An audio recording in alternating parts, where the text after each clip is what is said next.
everybody, this is Frowny13 here, and welcome to episode number 42 of the Frowny13 Talk Show. Today is a special day. Well, except in every single detail, because I couldn't think of a good thing to do for the intro of this talk show. But I can at least tell you that there'll be lots of stuff to talk about in this talk show. Firstly, though, I want to make sure the viewers get here. I'm waiting for that the obligatory hello from emoji now 5, along with anyone else who decides to come to the chat. I swear, if the notification didn't get sent out to anybody, then this stream is literally. Oh, there you are, Russell. Russell, what are you doing having a holiday, whatever, on eBay? And why are you not in Hangouts right now? You could be a part of this talk show, but, well, you'll need to call me through Hangouts if you want to be a part of this talk show. Otherwise, no talk show for you. Anyway, well, Russell follows way over here. No one else has, however, which is a little bit unsettling. Also, yeah, Russell apparently is now on a spree where he's buying a bunch of stuff on eBay. Most of it he'll probably never use. Let's see, because I will not be ready for a while. Whoa, Russell, what are you doing that is so important that you can't be here in Top Gear? I thought we talked about this last week, but apparently you forgot what to do. Have fun with it. Well, why are you having fun on eBay now? Why couldn't you do that later? Honestly, it would almost be fine if you would just have fun on eBay after the talk show, but doing it during the talk show is disgusting, and I may have to consider giving you a strike for that, or maybe putting that in the rule book or something. If this is a reoccurring thing, because it's actually the second time that's happened now. Yeah, second time on Monday too, because last week I did try to do a Roblox live stream, but I couldn't do it because Russell wasn't here, and now here I am doing a talk show. If no one else gets here, then I'm gonna wind up just having to blab about a bunch of things for an entire hour, because that's what my life has come to at this point. But I say that there is some stuff for me to talk about, so I hope at least 1 or 2 people at least watch this live stream back and do listen to whatever I had to say here. But if not, then I'm literally just wasting my breath and doing this live stream for no reason. But of course I can't keep track of that stuff. You know, I can't see the future, and I can't predict things very well, so I basically just have to wing it and hope that just wing it and hope that things work out well, and if they don't, then, well, then socials, I suppose. Oh, so now you give me a call. There you are, Russell. Bye. No, break your toys. Oh, hang on, did I? Clicking the buy button. Well, stop playing buy. Russell, why are you blowing all your money before Christmas time? Oh. Man, Russell. Oh, there's all these sauces up here. Russell, why are you blowing all of your money on a bunch of stuff that you're never gonna use before Christmas time? Cancel. Russell, tell me at once. Cancel the order. Tell me Cancel the order. right now. Because I'm begging for coaches. Well, Russell, why are you blowing all of your money on a bunch of stuff that you're never gonna use before Christmas time? Cancel the order. Yeah, you better cancel all of your orders until after December 25th. You ruined my fun. Yeah, well, you're the one that decided to go on a spending spree over on eBay when you should be here in Top Gear. Was buying parts for Big Boy. Well, Big Boy doesn't need any parts. Plus, if you need parts, then just go to the controller of the Northeast Corridor, and he'll probably be nice enough to supply you with some parts for Big Boy. You pleb. You're supposed to be spending money on getting an Xbox One, along with Forza Horizon 4 Ultimate Edition, and a Windows 10 laptop, so you'll actually be able to record stuff with it. And not blowing all of your money on a bunch of useless things that you'll probably use once and never again. And it'll wind up in a sausage. Well, a very bad sausage. Oh wait, no, break your toys. So yeah, as you guys can see, Russell's now enjoying the package and the party and the sausages. Yeah. Yeah, because Russell decided that he wanted to go on the eBay when Russell, you're supposed to be here in Top Gear, so I may have to consider adding a rule about that in the future. You better not. Then get to Top Gear on time with no exceptions. Anyway, now that Russell's back in this talk show like he's supposed to be, it's time to talk about some interesting topics here and there. Oh, no. So, there are topics to do with Train Simulator, Forza, and whatever else comes across my mind. So, I'd say let's begin with the most important thing that there is to talk about right now, and that is Russell about to get a first strike for today. No. Then stop breaking your toys. That's a rule.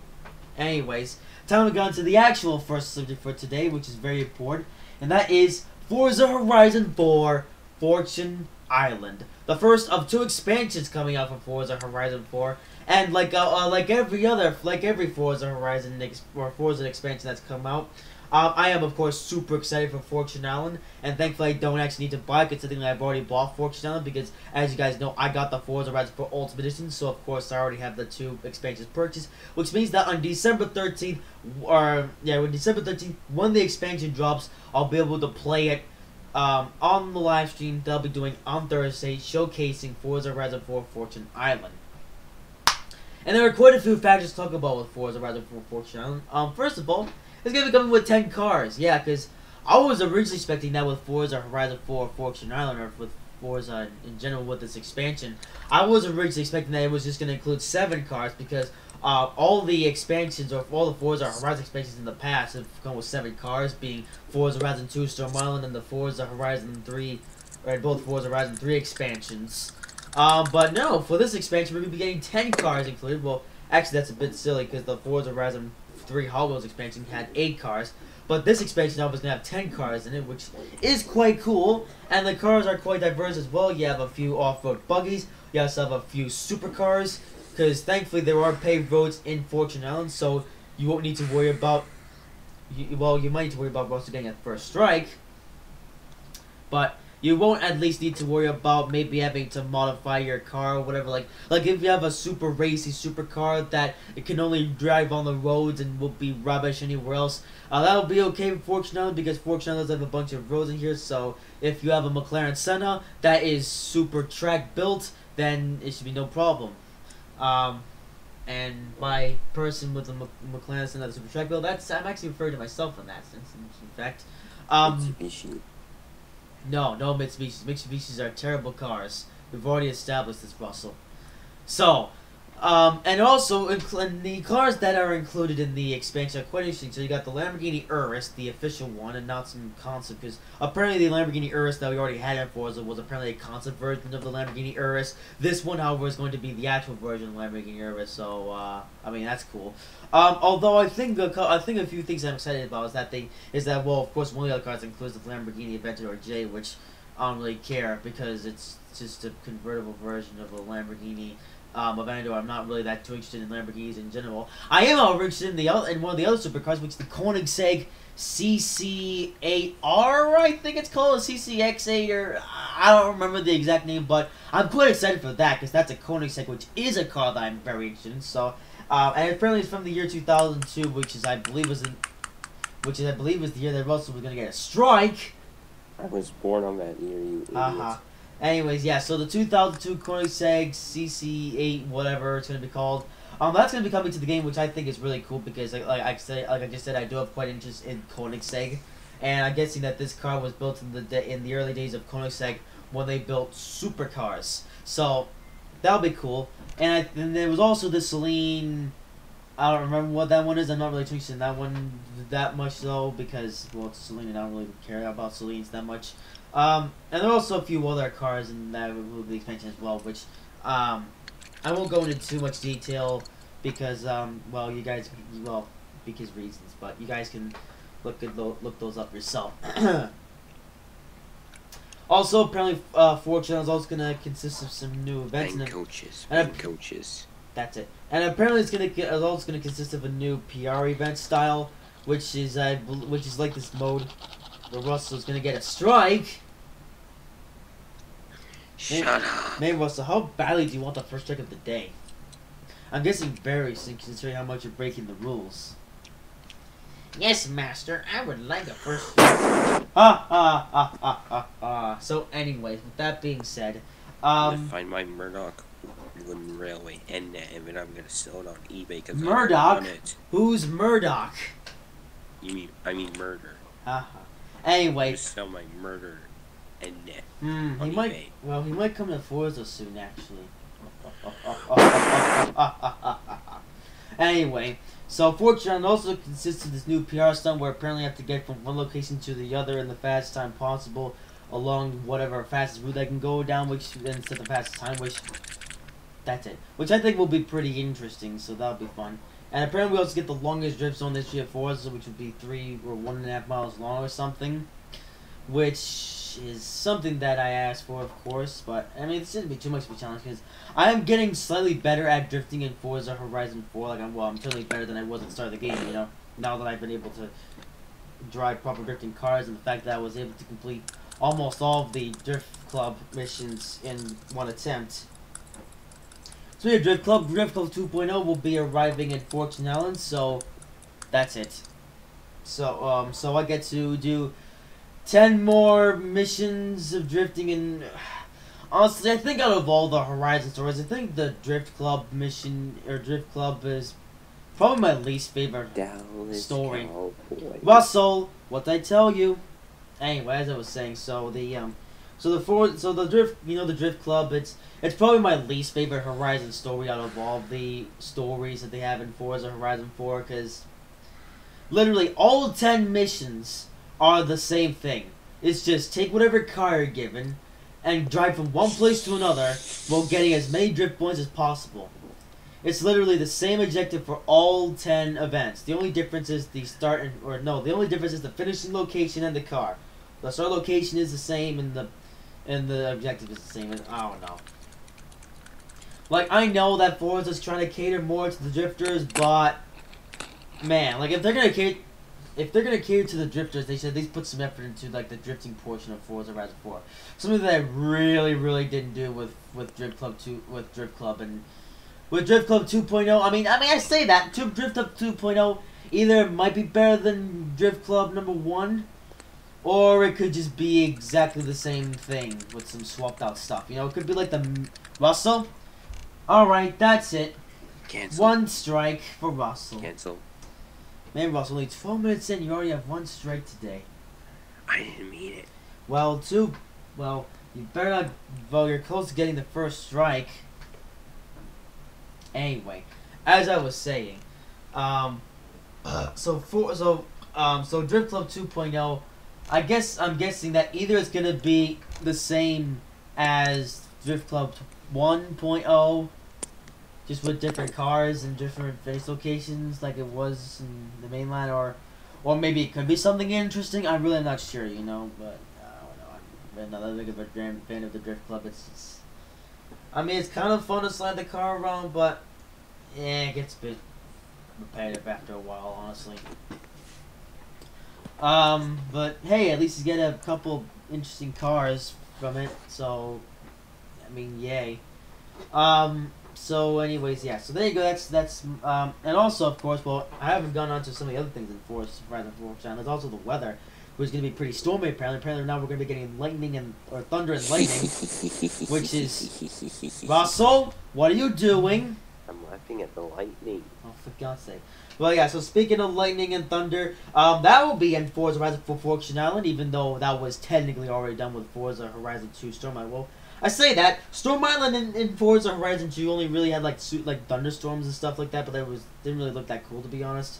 I mean, it looked kind of cool, but at the same time it was just a bit salty as well. The lightning strikes Frowny. Well, it wasn't necessarily as cool as it was in Forza Motorsport 7, and certainly won't look as cool as the thunder and lightning in Forza Horizon 4 Fortune Island. So I hope the lightning strikes Frowny. I hope lightning strikes you. Anyways, yeah, so speaking of lightning and thunder, that will be a thing in Forza Horizon 4 Fortune Island. And the trees will catch on fire. I'll be super happy. Haha. We also get Auroras in Storm Island, which look really cool, and we also get some cliffs and stuff like that. So I can push Russell off of a cliff when racing side by side with each other. I can't wait to push Russell off of a cliff. That would be the best thing ever. No, I'm gonna push you into the ocean. I'm gonna push you off the cliff. So yeah, and overall, that will wrap up my current thoughts and opinions on Forza Horizon 4 Fortune Island. I am definitely very excited for it, and I'm glad that now it's only a few days away, coming out on Thursday. And I am very excited, so is Russell as well. Russell especially can't wait for Forza Horizon 4 Fortune Island. Indeed, Master. Oh dear, looks like Russell would like another like. That's what I thought. Anyway, so that wraps up my current thoughts and opinions on Forza Horizon 4 Fortune Island.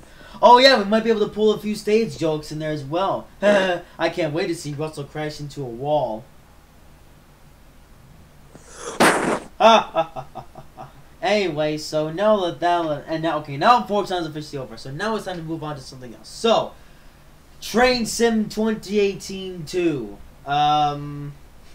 You may have noticed that I haven't done too many Train Sim streams on the channel, and to be honest, I'm getting kind of tired of those Train Sim streams. Honestly, you know, I mean, I've been doing those on a regular basis since April of last year, but you know, with more and more failures coming into these scenarios and me failing or being able to complete them properly, you know, really discourages me from doing these Train Simulator streams, and that's why I haven't done too many of them as of recent. Eventually, I do have plans to do another type of Train Simulator live stream where I don't do a journey. Russell, what did you do?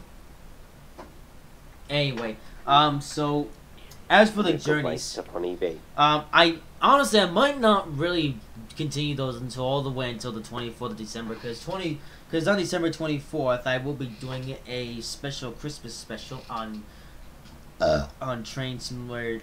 Oh wait, not Christmas special, a special winter holiday special on Train Sim. Yeah, and on the 25th, there will actually be no live stream on this channel, although Domtron might do a live stream on the 25th.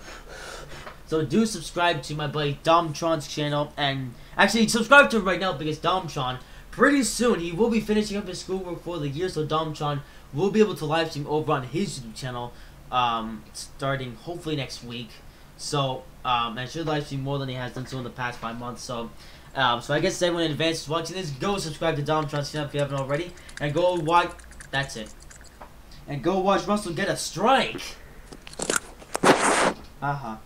Anyway, so yeah, so in advance, go subscribe to Domtron if you haven't already. Domtron will hopefully be live streaming a lot now. I will be in the background of most of those, possibly all those live streams, and Russell will be as well, provided that he actually follows the rules, which he currently is doing right now, and is about to get a first strike of the day. Yeah, sorry about Russell. He breaks the rules a lot. No, I don't. Yes, you do. Anyway, so streams from Domtron. Yeah, so the Train Simulator streams will be returning to Domtron's channel. So hopefully starting next week.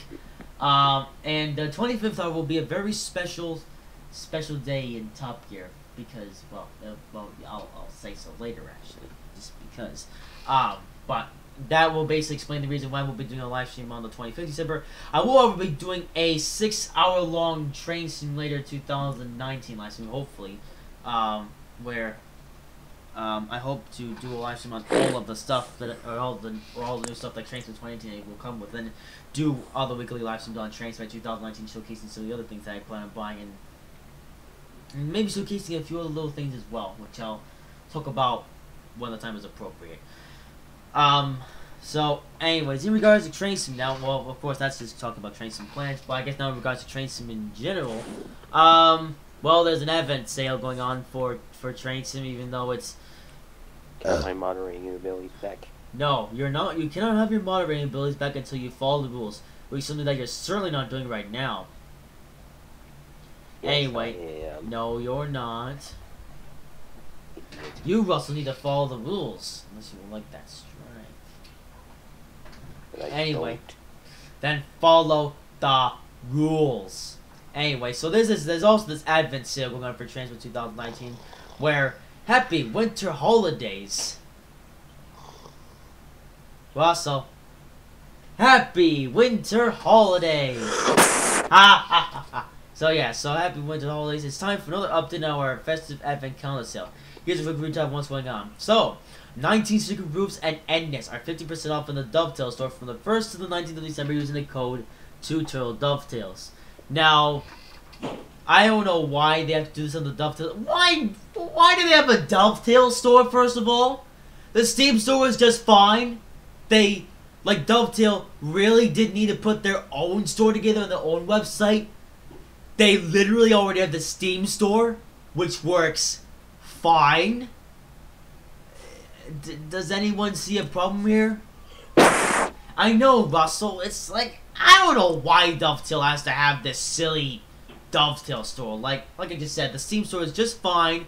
I've been using the Steam store since the start, and I'm going to continue to use it forever into the future, or as long as I play Train Simulator. So, I don't know why Dovetail have to shove this Dovetail store stuff down our throat. Like, it's just so unneeded considering that we already have the Steam store. And the Steam store has been around for way longer than the Dovetail store. It's just, overall, it's just quicker and easier to use, you know. I mean, yeah, sure, the Dovetail store might be a bit simpler to use than the Steam store, but let's face it, Steam store is better. But yeah, but anyone who does buy stuff from the Dovetail store, so yeah, so 19 secret roots and endness, each day will reveal just one of them, and the code will discount all 19 items from the 1st to the 19th. Your challenge is to find the products which the code works on. You can either wait for the reveal, if you want your presents early, you can try to work out the deals for yourself. Yeah, I guess they had to do it on the Dovetail store, because apparently in the Steam store, well, in the Steam store you can just get a list of all of the DLCs in one go, and you can just type in -50 into Control F, and you'll easily find out all of the DLCs that are actually on sale. And you can just pick up the ones that you're interested in, and then and Russell now is officially at 1 strike today. 1 strike for Russell. That is 1 strike for Russell. Alright, I can wait to get a second one. Anyway, yeah, so as we push through the snows of winter, we've also had 7 deal reveals. Nice. That makes 10 total. Check down below and keep an eye on the rule for the next few days. Yeah, Russell, that wasn't very nice. You need to follow the rules. Yeah, Russell. Shut up, murder. No one was talking to you. Anyway, so I guess as of right now, so what the DLCs that they've announced so far? So far they've announced the Strathclyde BR Class 101, the Game of Gnomes, the Great Western Mainline, the PRR K4, the Rhine Railway Mount of the Collier, London Brighton, GG1, and Virgin, and Russell getting a second strike, along with the Virgin Trace First Generation Pack, Pacific Challenger, and IC3MU. First of all, I'm getting the Challenger. Okay, well, first of all, a lot of these are pointless, because first of all, apparently they're planning to sell the Rhine Railway Mount of the Collier, which is already included with Transmit 2019, so why did they have to put that on sale? I have no idea. And also, they also put the IC3EMU also on sale, which another train that already comes with the Transmit 2019 is also included with them on the Collier, so why, yeah, that's a bit silly. Like, why would you buy the IC3 separately when you get it with Mount of the Collier? Even then, why would you buy that route separately when it comes from the get-go of Train 2019? I don't know. Dovetails make no sense sometimes. What about the Challenger? Challenger though, I mean, the Challenger. I mean, you can get the Challenger if you don't already own that. So, I guess for those who don't already own the Challenger, you can get it. Although, don't buy it from the Dovetail store. Just get it from the Steam store. It's much easier that way. And same can be said about all the other add-ons as well. So you get the London Brighton, which is a nice route. You get the GG1, which is a nice addition if you want Northeast Corridor, which is a fairly nice Central route. Paint?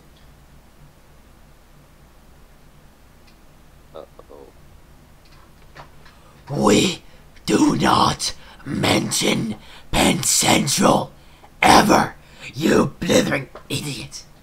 Ouch. And the only reason why I didn't scream on the microphone there was so I don't hurt the ears of all the viewers, because no, we do not mention Penn Central. And no, to answer your question, no. The only livery that the GG1s, including with Train Splitter, is the black PRR livery. Although you might, although don't blow, Russell. Why are you blowing on the microphone? Because I don't care about the years. I care about Penn Central. I might give you a second strike just for that.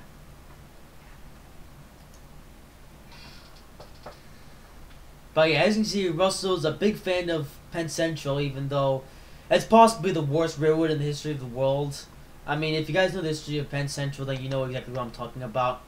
Russell, Tell however, the story of Penn Central. okay, here's a short version. So, in I can't remember what it was, the Pennsylvania Railroad and the New York Central Railroad merged together, and the two companies and it was such a terrible merger because the two companies hated each other so much that they wound up running Penn Central into the ground, and they filed for bankruptcy just 8 years after they merged.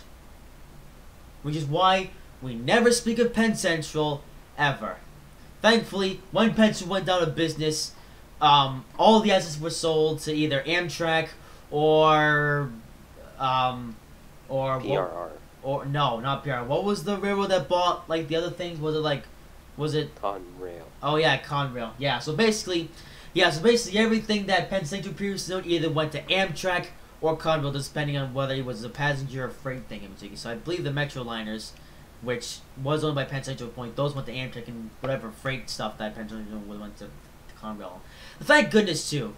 So bottom line, Penn Central, possibly the worst American railroad or railroad in general that ever existed. Honestly, I say that if any of you guys can name an even worse railroad, I might be able to change my stance. But for right now, Canadian Pacific. For right now, I truly believe that Penn Central is the worst railroad in the history of the world. Seriously, Penn Central is the...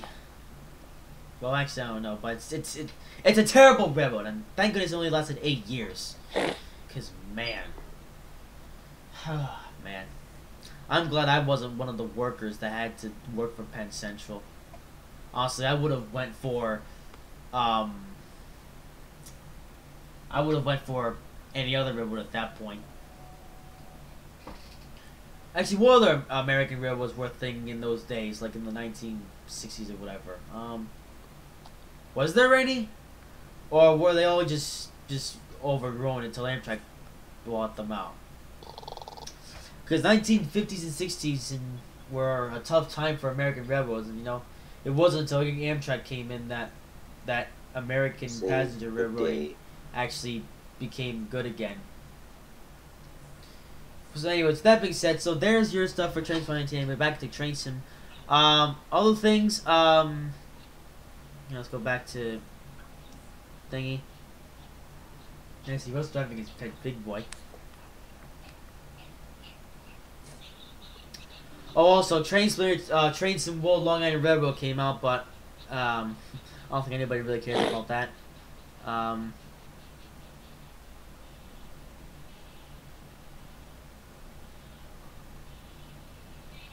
Also, the Trans Pain is also available for pre-orders for Train Sim World.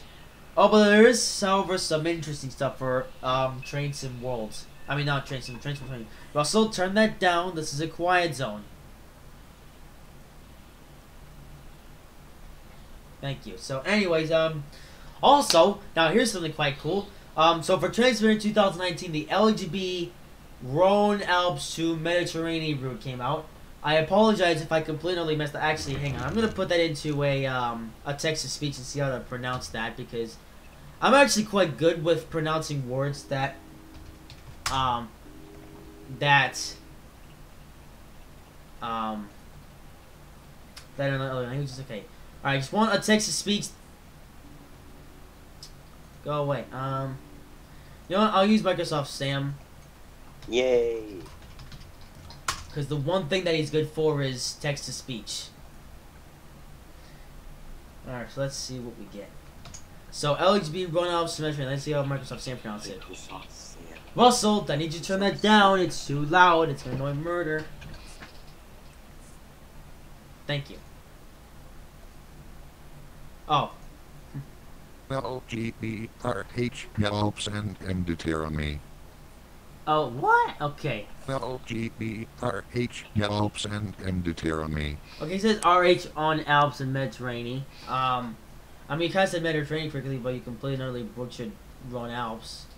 So, okay, Microsoft's saying, okay, maybe not as good as I originally thought. I need another text-to-speech thingy. Come on, there's like 700... Okay, here we go. Let's see what this is. Well, so...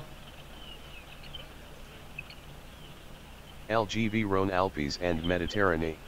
Ah, Rhone Alps and Mediterranean. There we go. It says Alpes, though. Is that...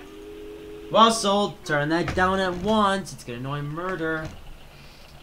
Unless you would like that second strike for the day and fail today's test.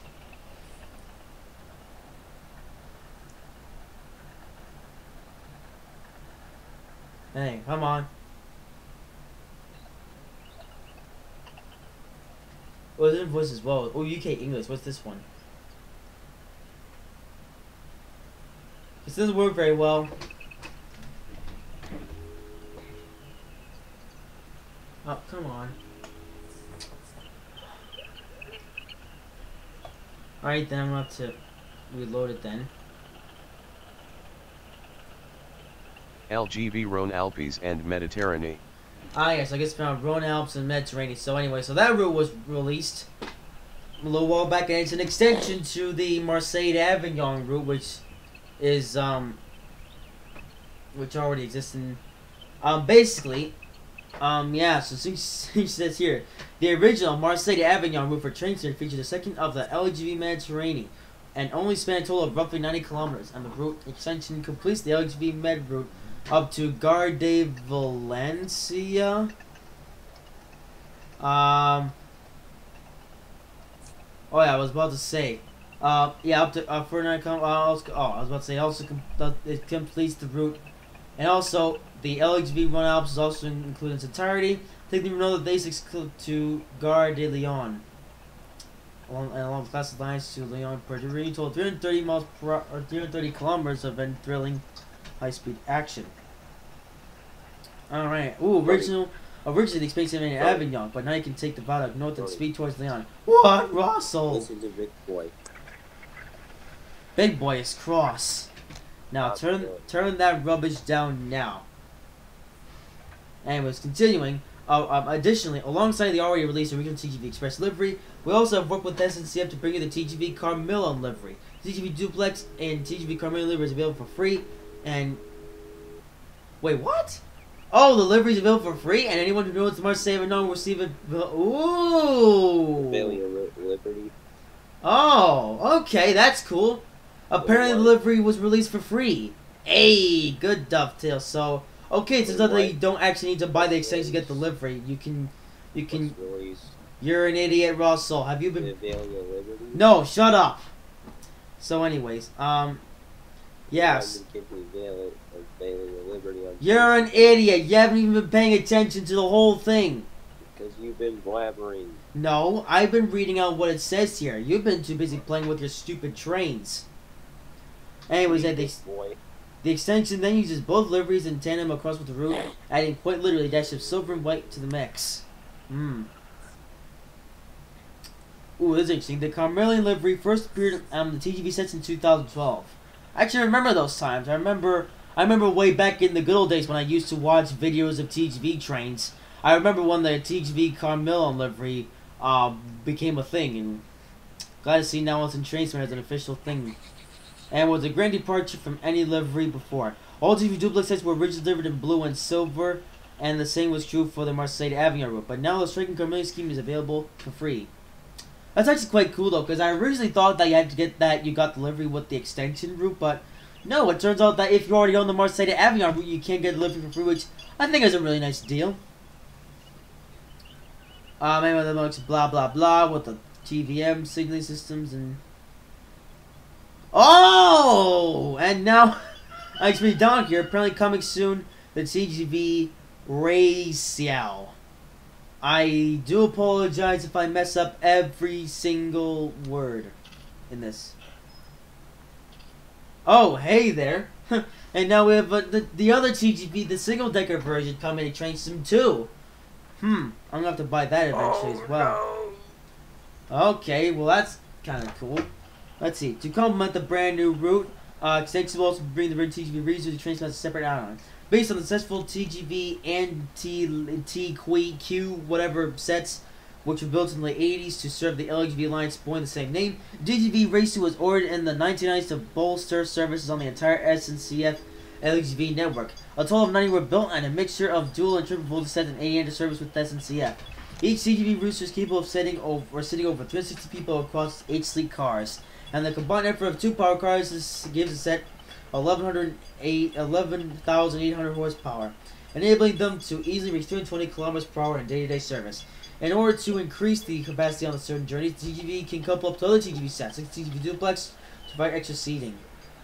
The TGV routes of Train Sim will feature high-quality 3D visuals, visuals by Repball, responsibility for analytics name and TV20s and the thingy-majiggies and the ball with centipede, and shall soon sport the original Command liveries when it arrives.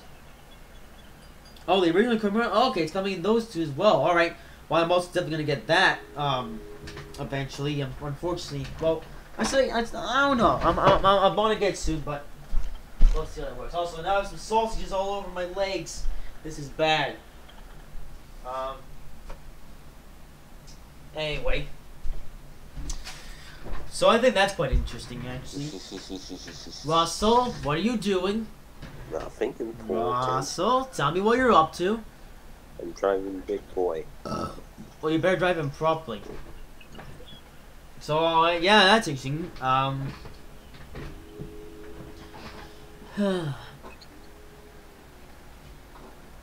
So.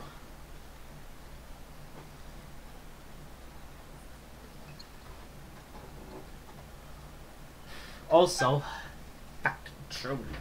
Sucks. That's it.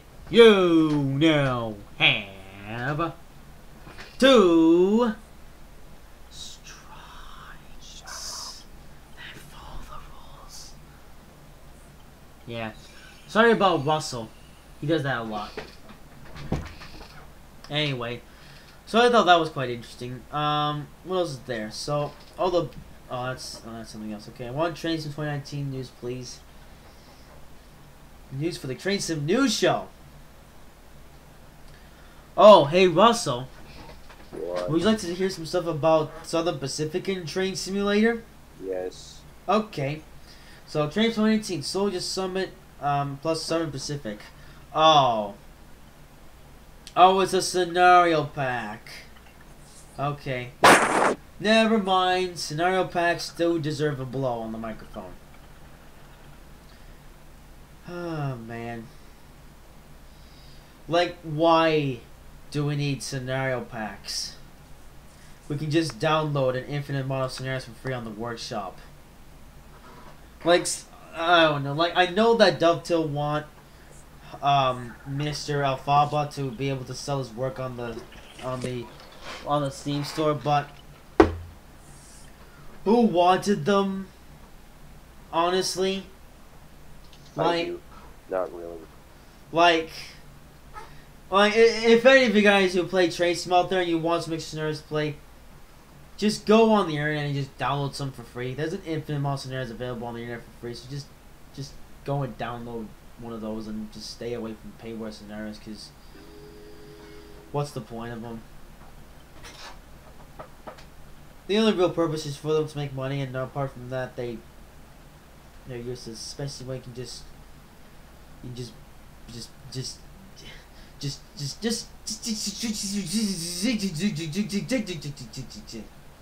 yeah, just buy something more useful. And we can be a really useful end. Really, really useless and like Frowny is. That's it. You now have. Oh look, the roosters are waking up in the morning. I think they're also annoyed with Russell. You better not eat me. But they had a plan. Anyway, so that's all from train-simulator.com. Well, I said that's Frowny. basically Dovetail Live, so it's... What? Approaching the stance. Yay, no one cares. Also, yeah, Fishing Sim World is now a thing as well, so that's lovely. Yeah, Dovetail into fishing for some reason. Even though they really stick to trains and planes and Cats. thingies. Haha. Anyway, that's all I really read from the Dovetail source. So, hey Russell, would you like to suggest something for me to read out on the talk show? My anniversary poster. It's literally just silly logos slapped onto a thing. No, mama. There's nothing to read. I guess there's nothing interesting for me to read, so I might as well. So what's happening in the world of NASCAR? So, yeah, of course, you know the Monster Energy Cup Series season is over, or the NASCAR season is now over in the real world, and now we're basically going to silly season, which is the season. Yeah, 'tis the season of seeing which driver is going to go to which team. Right, Russell? No blowing on the microphone. That was for you. Alright then. You now have... That's what I thought. Also, Alex Bowman revealed a new nationwide paint scheme which he will be driving in 2019, which I think looks quite cool. It's a lot more of a simple design compared to 2018. You know, 2018... Like 2018, Bowman had a nationwide paint scheme that was kind of all over the place and it looked a bit silly. Whereas now they just revealed this 2019 one, which I think looks a lot cleaner for the most part. You know, I still think that honestly, I think the best nationwide paint scheme though that they had for the 88 was in 2015. Yeah, 2015. I think that was the best nationwide paint scheme that they ever came up with. All the ones after that were I mean, they were bad. 2016 ones was quite interesting. 2017 was also quite interesting. Then 2018 ones was honestly a little bit trash. And now we got the 2019 one, which is honestly better. It's better, but I honestly kind of wish the Nationwide didn't change the paint scheme like every single year. Like if Nationwide just kept the same paint scheme that they had from 2015 all the way up until now. I also think that would have aged a lot better, but Nationwide being Nationwide, 100 more speed, 100 more sports, they had to change the paint scheme every single year, and I don't know. I honestly prefer it when teams keep the same paint scheme for like so many years, unless the paint scheme is so trash that it needs to be changed, like Alex Bowman's Nationwide paint scheme. But I guess I'm at least glad that they'll be keeping a lot of the same William Byron's paint scheme. You know, like William Byron's Exalta and Liberty paint schemes from 2000 or from this year, I think is a good thing that Anymore Sports keeping those paint schemes for the 2009 season. But although I think I think I would say different about William Byron's Hertz car, because I don't know why they had decided to change William Byron's Hertz car mid-season. You know, like the Hertz car that William Byron drove in the All-Star Open. I thought that was actually quite cool looking paint scheme. But then when William Byron returned Hertz to the racetrack in the form of the Watkins Glen race, you know, really came up with a much really simpler and less nice looking design, honestly. Like I don't know what they were thinking when they decided to revert to like a simple design. Like it's literally just a splash of yellow with a black rear end and a black lining underneath, and the black and everything else is black, honestly. It's just not so nice of a paint scheme from William Byron. I honestly hope that they revert back to the All-Star Open paint scheme that Hertz paint scheme that William Byron drove in that race. But if they keep this current Hertz paint scheme going in 2019, then Hertz is all doomed. And heck, that was the car that William Byron had to drive for Homestead, because previously he didn't even have any sponsorship for that race. So oh man, I don't know. As for Bowman, I am glad that they are keeping his Exalted paint scheme from last year as well, because that was a pretty good looking paint scheme. And of course now they changed the Nationwide paint scheme, and Actually, what other paint schemes did he? I don't think Bowman drove too many other paint schemes in 2018. I mean, he did drive the Lumar paint scheme once at Darlington. That was a cool looking paint scheme. No more few other paint schemes here that. Oh yeah, the Valley paint scheme. Alex Bowman drove this year. Oh, that paint scheme stays the same for next year. Yeah. And then Mr. Chase Elliott, of course, my boy Chase Elliott. Apparently they did of course change the Napa paint scheme for 2019, although they only really changed it slightly though. It still has a very similar design to the 2018 paint scheme, which I'm glad for, because Russell, turn that down at once. Anyways, I'm very glad they only slightly changed Napa paint scheme for Chase Elliott, because it does close resemble to the Chase Elliott diecast that I have and bought in early of this year. And of course, it's also other things Chase Elliott paint schemes. I also hope they keep all of Chase Elliott's other paint schemes the same as well. Well, apart from Sun Energy 1 paint scheme, I hope that they revert back to the Sun Energy 1 paint scheme that Chase Elliott drove in the All-Star Open and the All-Star Race too. I really hope they keep that paint scheme. That paint scheme was quite literally fire. See what I did there? So hope that they keep that paint scheme and not go back to that El Cheapo paint scheme that Chase Elliott drove for the Watkins Glen race. Yeah, well, you know, Chase Elliott had to drive an El Cheapo looking paint scheme to Chase Elliott's, or to his first career Monster Energy Cup Series win, which I think is a bit silly, honestly. Like, even if Chase Elliott was driving that Sun Energy 1 car that he drove in the All-Star Open, it would have made Chase Elliott's first one a bit better, but of course not. Oh, at least I think Chase Elliott won in the Napa car and then the Mountain Dew car, both of which are cool looking cars. I hope that Mountain Dew car stays the same for next year as well. Well, I've been talking a lot about paint schemes, and then we come to Jimmy Johnson as well, who will be driving an alloy paint scheme next year. I hope that paint scheme looks cool. I'm glad to see that that black Loews paint scheme is gone as well, because man, I don't know what they were thinking when they decided to come up with that paint scheme. It looks so just boring, honestly. Like, stupid. Exactly, like the paint scheme itself that Jimmy Johnson drove. Like, it wasn't too bad for the first few races, but man, it really like Jimmy Johnson's paint scheme, or Loews paint scheme that he drove at almost all the races here, really matches how his season went. Like, he didn't win a single race. He didn't even get past the round of 16. And he just underperformed, and overall did really bad this season, honestly. I honestly don't think Jimmy Johnson can rebound next year, because if not, then his career in NASCAR is doomed. I'm sorry. You know, like, if you were if you were to come up to me mid 2017 and ask me, hey Frowny, do you think that Jimmy Johnson's gonna go and win any championship? I would say, yeah, I definitely think that Jimmy Johnson has a good shot at winning any championship. Whereas, if you were to ask me now, though, I would say, It depends if Jimmy Johnson gets his career up off the ground again. Because if he doesn't, then Jimmy Johnson's career is just gonna go downhill, and Russell's left to call out. Great. But honestly, don't think Jimmy Johnson can rebound his career, but if not, then, well, it was a good 17-year-long run that went down so drastically in 2018.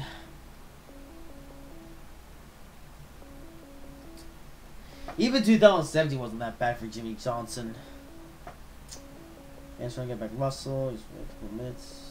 Or whenever Russell decides to come back in, I guess he just ran away.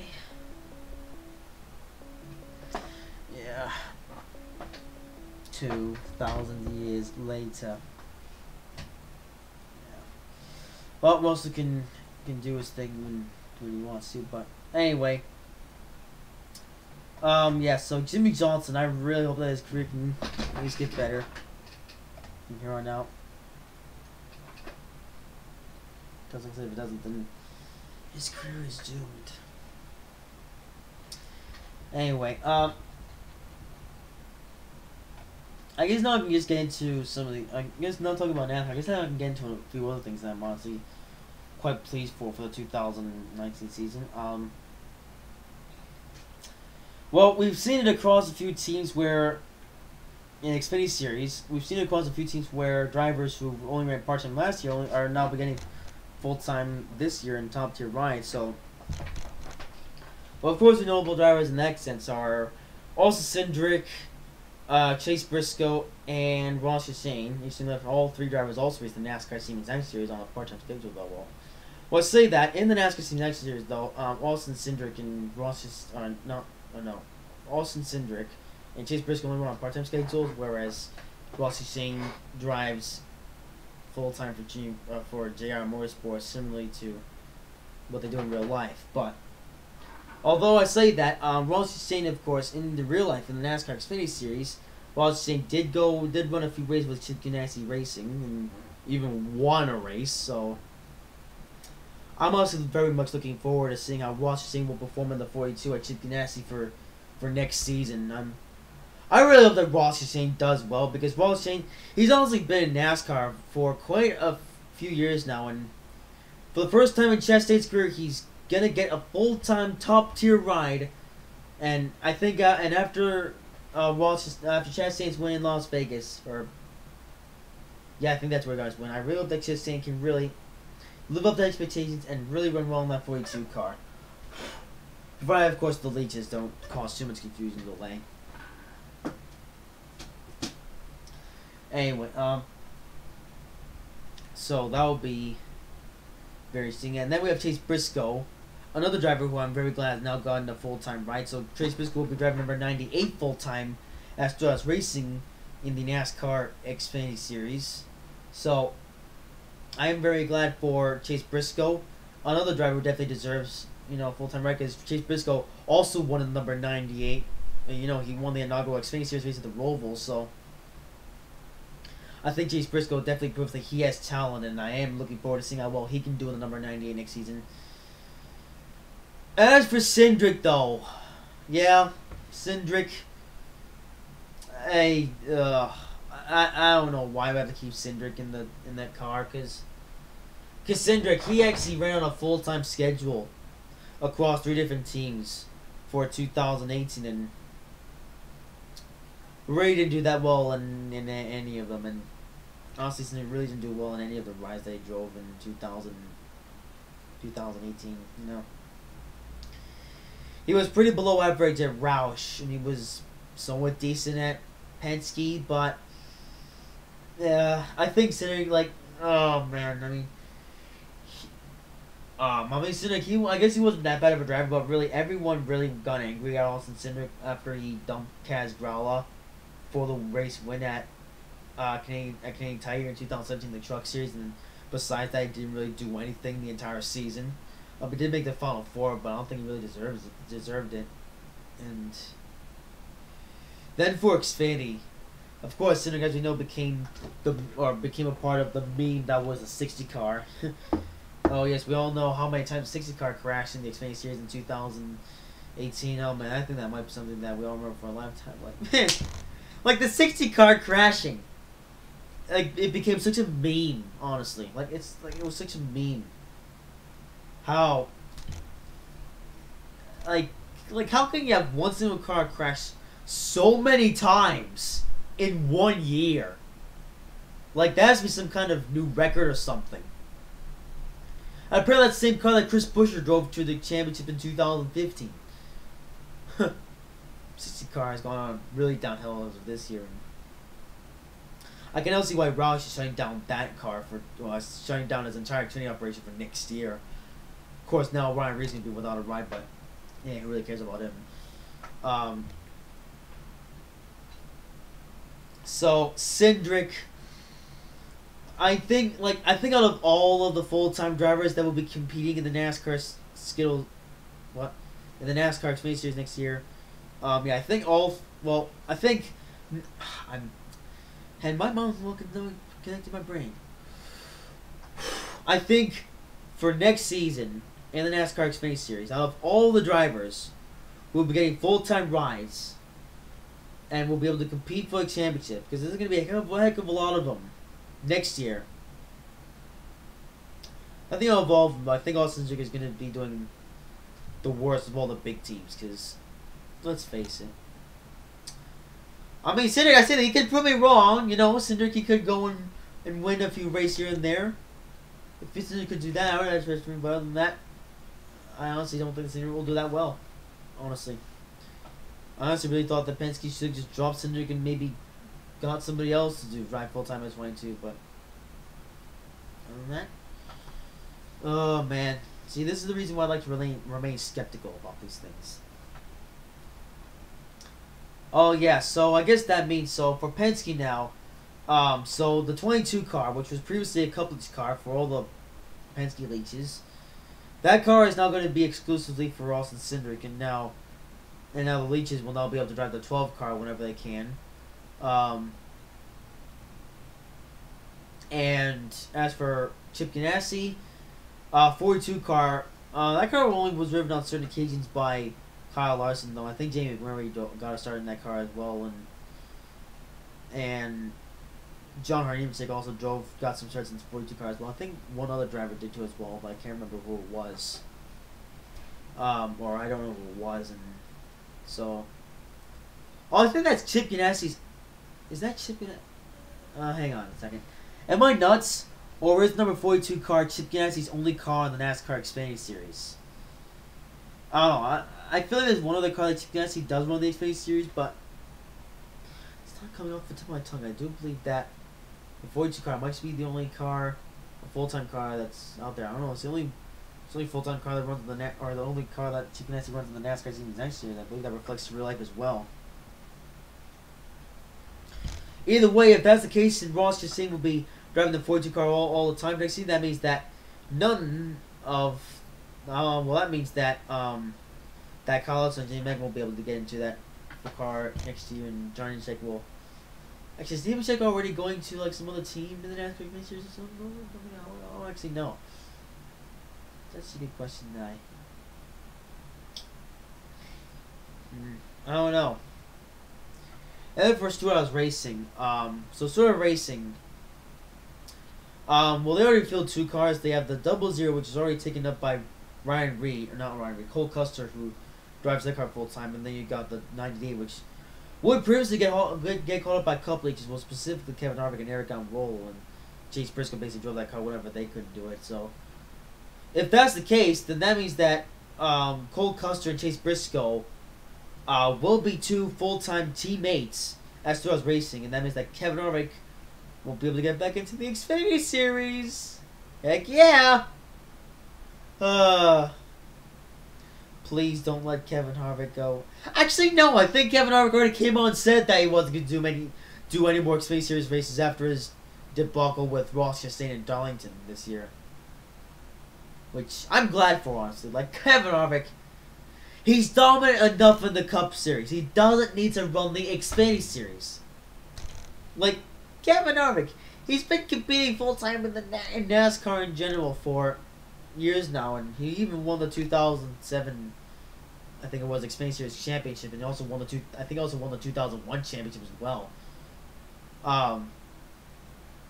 So Kevin Harvick, no reason for him to run the Xfinity Series anymore, and I honestly will be glad to hear that officially that Kevin Harvick will be making 0 Xfinity Series starts next season. I hope that he only makes 36 starts in the Cup Series, because that's honestly where Kevin Harvick should be, in the Cup Series, because that's where he runs the best, and that's where he can truly be the best, honestly.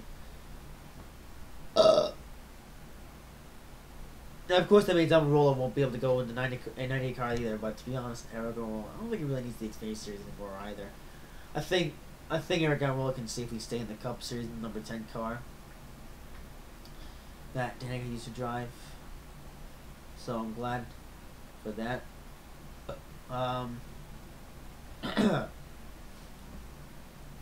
So, JGR though, they haven't yet announced any changing the drivers. I mean, I presume that, I presume for next season though that JGR will be keeping the same roster they had this year, where they'll have Christopher Bell and Brandon Jones as the two drivers compete for points, and the 18 car will still have Kyle Busch and other drivers into it as well. Ryan Preece, though, of course, at one point, the number 18 car was Ryan Preece's only chance of racing in NASCAR in the top 2 series. I'll be ending this talk show shortly, by the way. I am honestly glad that now Ryan Preece now has a shot to compete in the Cup Series in the form of JTG Daughter Racing, which apparently is going to be getting Hendrick engines now. So I really hope that Ryan Preece can really take JTG Daughter Racing to some new heights in the NASCAR Monster Energy Cup Series.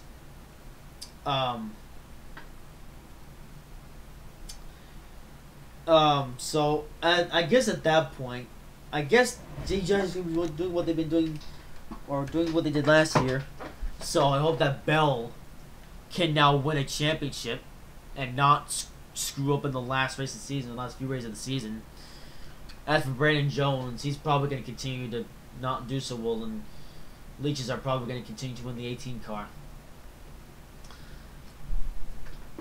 Although, again, I guess you wonder, is Ryan Preece going to return to the 18 car next season, or is now Preece going to focus solely on JDG Daughter Racing the Cup Series? I'll expect Preece to focus specifically on JDG Daughter Racing, but I mean, if he does go back to JGR, then yay. But well, with that being said, it is now time to end this week's talk show. So nobody really watches this talk show. So if any of you guys are now watching this back, I hope you guys have enjoyed it. If you did, make sure to like, comment, and subscribe if you haven't already. And I will see you in the next video. And until next time, Merry Winter Holidays!